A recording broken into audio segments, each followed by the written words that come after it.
started. This video, guys, I am so happy about it because Kamani has come a long way just in this one short ride. Today was ride number 19 and I feel like we got the best that we could out of it. It was a 40-minute ride and most of it was these next couple exercises you guys are going to see.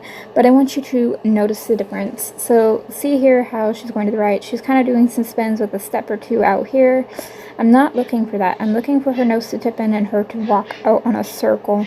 And I've watched Clinton's videos, and I need to be way more assertive with her on flexing and being a little bit rougher on the bit if I have to, and a little bit rougher with my spurs if I have to.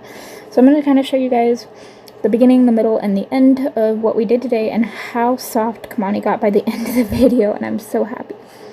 So here you can see I'm flexing, and I'm really having to kind of bump and pull and yank because she's kind of just dragging her head. See there, I'm having to actually bring her head around. I should be able to pick up and she brings her head around.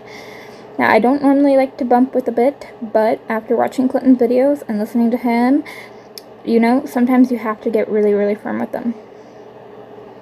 So, here we're practicing a little bit of some one-range stops. We didn't do very much of this because I wanted her to get softer, more vertically, laterally at the standstill first. But we did do a little bit of this.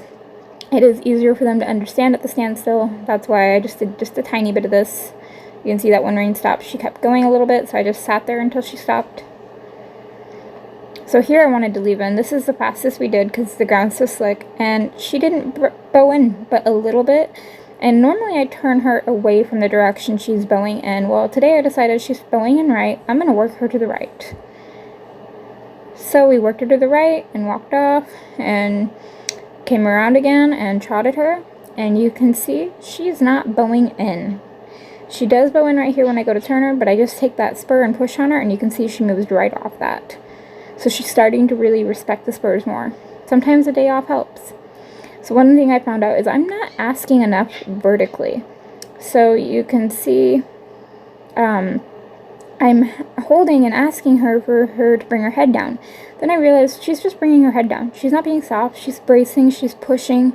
She's right here dropping all of her weight into the bit. I don't care that she's playing with the bit. That doesn't bother me. So then I figured out I'm just going to hold until she softens. So right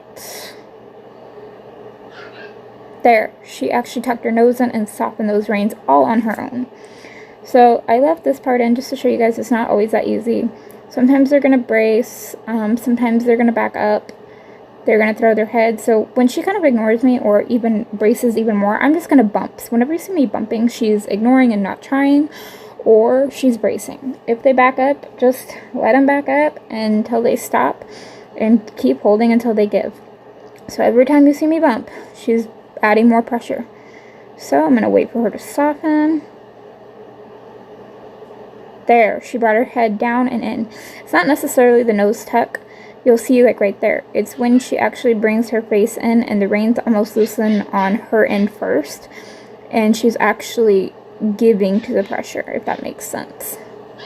So in the beginning, you can ask just for them to bring their head down because that is the basics of what you're asking. But then you can start advancing more to asking them to actually give and be soft.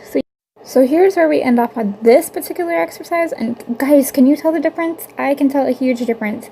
I'm having to bump a little bit here and there, but she's moving out way more than she was, and she's keeping her head in a little bit on her own. I'm still having to help her and bump her here and there, but look how much she's moving out on the right. We're not just spinning, she's actually moving out on a circle. So proud of this. What a good girl. So here you can see we're flexing again. And you can see I'm kind of having to bump. She's not giving like I want. So watching Clinton's videos and listening to him, whenever they bow their head up, bow their head down, kind of brace, they're just ignoring and trying to get out of the pressure. They're not wanting to try. So I would highly recommend, if you guys are interested, to go watch Clinton Anderson's. Go on Google and type in, see there how much I really have to get after her to bring her head around. Go watch his Down Under Horsemanship, Perfecting the Posse. I think there's 5 or 6 videos. And this is where I learned these techniques, how to do them, how much pressure to add, and those types of things. And on top of it, talking with Blue Rock. So you can see how much I'm really having to get after her, but stay till the end because you're going to see a change. So you can already see a change here I'm not having to bump as hard, but there's a bigger change that comes, believe it or not, just in a 40-minute session. So it doesn't always have to be about speed and moving them off. See there, she's kind of bracing, but she does bring her head around. It doesn't always have to be about fast movements, especially on slick ground. You can see how soft she got here. I don't even have a hold of her, and she's flexing herself. So that's really, really good. So just look at the difference between the flex, guys. I absolutely love this. I'm barely picking up, and she's just giving, and then I ask vertically again, and she gives.